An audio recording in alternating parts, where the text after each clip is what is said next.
안녕하세요. 썰스타그램입니다. 오늘의 사연 시작해 볼게요. 제가 살아온 집안은 전형적인 남아선호 사상의 환경이었어요. 큰오빠와 완전 막둥이인 남동생 사이에 끼인 둘째라는 것부터 이미 차별의 대상인데, 심지어 여자로 태어나 버렸으니 정말 친척 가족 모두에게서 차별을 당하며 자랐어요.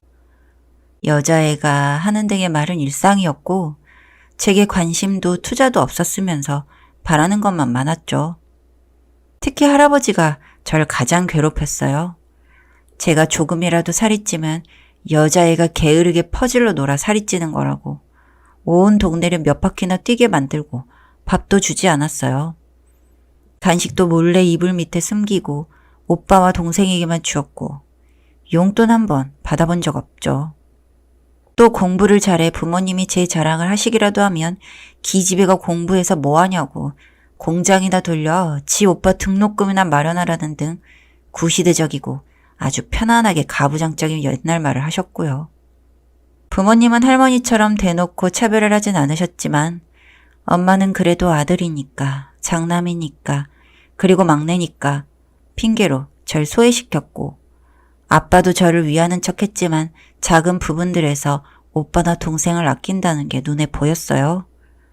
정말 사소한 간식 같은 것도 저는 문금 할인하는 과자를 던져주며 먹으라고 했지만 오빠나 동생은 고급 제과점이나 베이커리에서 먹고 싶은 걸 고르게 한다거나 오빠와 동생의 생일 때는 먹고 싶다는 케이크와 원하는 선물을 사주었어요. 제 생일에는 그저 미역국에 축하한단 말도 없었고요. 하지만 생일에 미역국도 못 얻어 먹는다는 애들도 있던 때였고, 여자니까 결혼하면 이 집 사람 아니니까 하는 세뇌당한 핑계로 혼자 자위했어요. 그래도 오빠와 동생과의 사이는 꽤 좋은 편이었어요. 오빠와 동생은 편애받는 대신 짊어진 기대도 엄청났고, 기대에 부응해야 한다는 부담감에 어릴 때부터 늦은 시간까지 학원 뺑뺑이를 돌아야 했거든요. 어떤 의미론 저와 다른 방식으로 철이 들었던 거죠. 서로의 상황을 알았기에 오빠와 동생은 제게 맛있는 간식을 나눠주고 저 또한 두 사람의 숙제를 도와주거나 동생의 공부를 가르쳐주며 잘 지냈어요. 제가 공부는 그저 그랬지만 그림 쪽에 꽤 재능을 보였거든요. 부모님은 제게 관심이 없었기에 학교 미술선생님, 담임선생님과 직접 상담해 학교 비품으로 미술 연습도 하고 그랬어요. 교내 동아리에 들어 입시미술을 하는 언니들에게 어깨 넘어 배우기도 하고 대회도 종종 나가 결국 대학도 디자인 쪽으로 합격했죠. 대회 상금은 대부분 부모님께 돌아갔지만 상품으로 주는 대회들은 그 상품권으로 미술 재료를 살 수 있었어요. 학원 한 번 안 가고 대회를 쓸었다는 명목으로 주변 몇몇 학원들은 무료 수강을 해주는 대신 자기들 대학 실적에 제 이름과 학교를 넣어달라는 요청도 덜어 있었어요. 오빠와 동생도 본인들 용돈을 조금씩 모아 제 생일날에는 미술용품도 사다 줬고요. 정말 너무 고마웠죠. 많은 사람들의 도움으로 합격한 대학이었기에 할아버지와 많은 친척들의 반대에도 직접 학자금 대출과 학원 알바를 뛰며 등록금을 마련해 대학을 다녔어요. 특히 무료 수강을 해준 학원에서 저를 고정적인 강사로 받아줘 금방 학자금 대출도 갚고 등록금 걱정도 없었어요. 생활비는 늘 쪼들렸지만 아마추어 일러스트레이터로 활동하며 돈도 벌 수 있었고 경험도 쌓았어요. 대학을 졸업한 후에는 디자인 회사에 다니며 프리랜서로 그림 강좌를 띄고 또 디자인 외주도 받으며 바쁘게 살고 있었어요. 가끔 학원에서 특강도 띄워주고요. 이렇게 쭉 늘어놓으니 마냥 순탄하게 살아온 것 같지만 그 과정은 절망과 고통의 연속이었어요. 지금은 총 월 700 정도의 급여 및 부수익을 받고 꽤 잘 살고 있는 듯 하지만 이렇게 되기까지 무수한 일들이 있었죠. 처음 그림을 시작하겠다고 집에 이야기했을 때 아빠는 제 뺨을 때리며 너 같은 게 그림 좀 그린다는 소리 듣는다고 뭐라도 될 것 같으냐고. 괜히 깝죽거리지 말고 전문대나 들어가라 소리쳤어요. 너 같은 건 전문대에서도 안 받아줄 거니 피나는 노력이라도 해서 물리치료과라도 들어가라고 하더군요. 아빠에게 개처럼 맞는 저를 감싸주던 엄마는 따로 저를 방으로 불러 너는 왜 그렇게 못 튀어서 안달이냐고. 좀 조용하고 조신하게. 네, 안 그럴게요. 이런 것 좀 못하냐며 다그치더군요. 넌 재능이 없으니 나대지 말고 돈이나 벌라는 이야기였겠죠. 아빠는 친척집에 가서도 제가 그림을 그린다고 비꼬며 저런 것도 그림 그려서 대학 간다고 지랄이라고 우습지 않냐며 대놓고 비웃었어요. 할아버지는 어디서 여자가 대학 이야기를 하느냐고 또 역정을 내셨고 그날 전 모든 친척, 사촌 동생들, 사촌 언니 오빠들이 보는 앞에서 종아리를 맞으며 반성을 강요받았어요. 감히 저 같은 게 특별한 척한 벌이라며 거짓말치고 되도 않은 행동을 한 못된 년은 벌을 받아야 한다는 되도 않은 이유와 쌍욕을 늘어놓더군요. 이 정도면 저도 포기할 법도 한데 그 어린 나이에도 인지하고 있었어요. 그림이 제 유일한 살 길이란 걸요. 뭐 이 외로도 다양한 일들을 겪고 결국 좋은 대학 나와서 친척들 아무도 들어가지 못한 대기업에 강연까지 하며 살고 있죠. 친척 중 가장 좋은 대학 들어간 것도 저고요. 오빠에게 악감 적은 없지만 그렇게 밀어주고 돈 대줬지만 인서울 끝자락 법학과에 겨우 들어갔었어요. 그것도 추가 합격으로. 로스쿨을 준비한다곤 했지만 실패했죠. 전 그런 대학은 이름도 처음 들어봤고요. 그리고 졸업 후엔 경기권에 있는 중견기업에 취업했고요. 동생도 공부 머리는 없고 저랑 비슷하게 그림에 조금 재능이 있는 듯 했는데 제가 당한 수모를 옆에서 지켜봤어서 그런지 그림 그리겠다는 말은 못하고 그저 학교만 다니더라고요.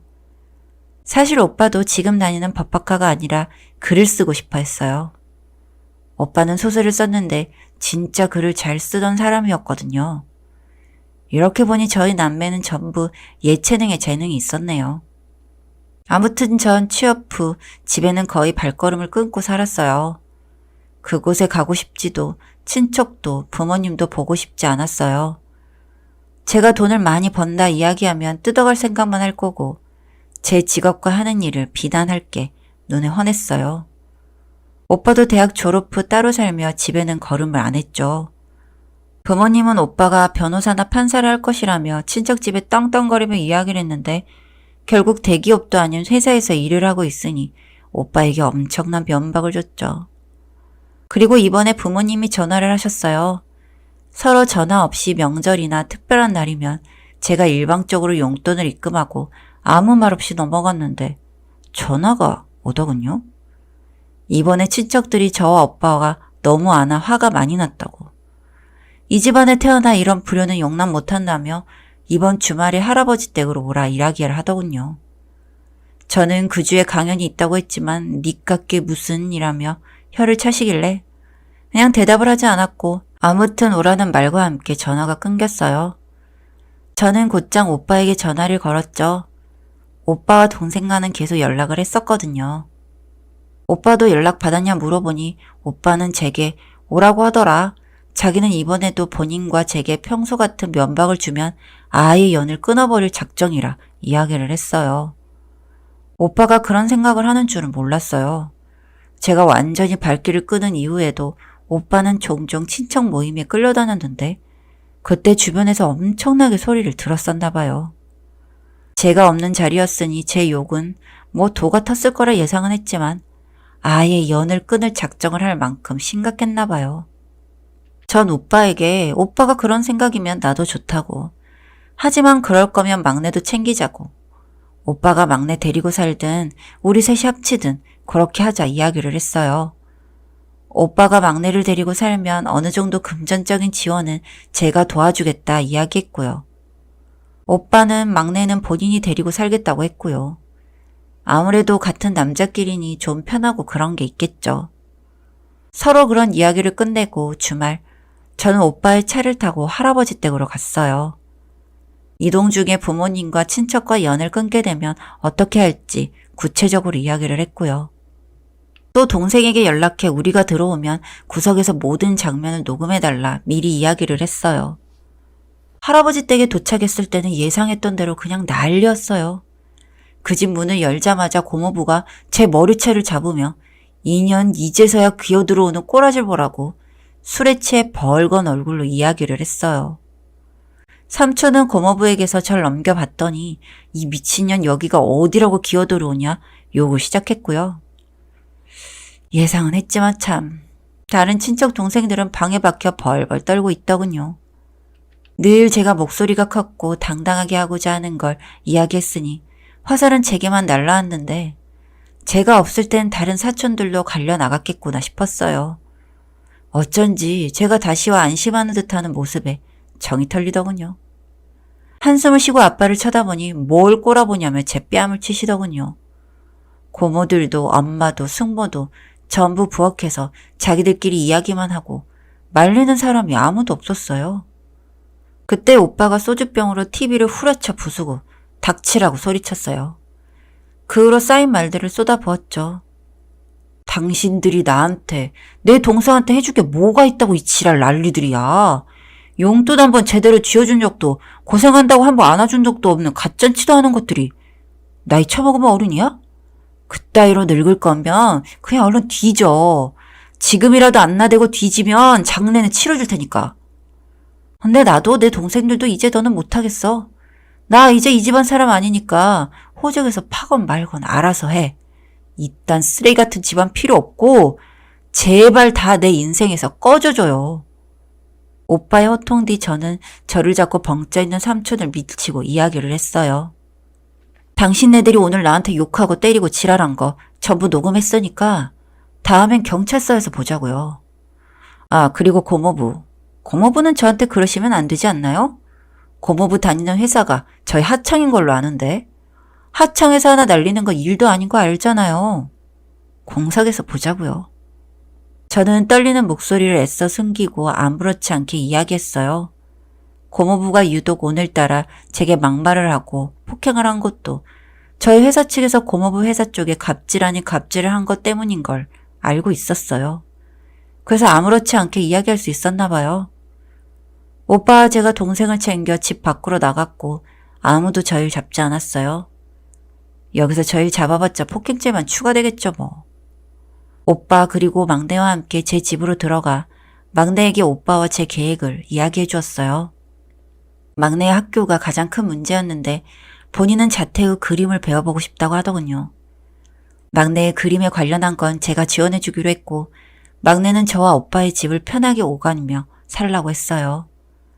그 후 변호사를 구해 동생이 찍은 동영상과 아빠의 폭언, 친척들의 폭언이 담긴 전화 녹음 파일을 정리하고 친척과 아빠에게 맞은 흔적에 대한 사진과 병원 치료 기록을 정리했어요. 이런 증거 자료를 바탕으로 고모부와 삼촌, 아빠 그리고 할아버지를 고소했죠. 다른 고모들과 엄마, 숙모는 방관죄가 성립이 된다면 같이 묶어보고 안 되면 방조죄로라도 고소할 거예요. 단순 폭언과 폭행 등으로 끝날 수도 있었고 가족이라 둥글게 합의하라는 반응이 많았지만 운이 좋은 건지 제 복을 걷어차는 건지 고모부는 제 회사 및 집까지 찾아와 절 협박하고 위협해 전 바로 112에 전화해 현행범으로 잡아 넣었어요. 이쯤 된다면 적어도 고모부 한 사람은 지독하게 엿먹일 수 있겠죠. 친척 가족을 대상으로 한 소송이기에 제가 원하는 만큼의 결과를 낼 수는 없겠지만 어떤 시기간 끝까지 가보려고 합니다. 폭행으로 인한 접근금지 신청도 했으니 얼굴 마주볼 일은 법원이나 경찰서밖에 없겠네요.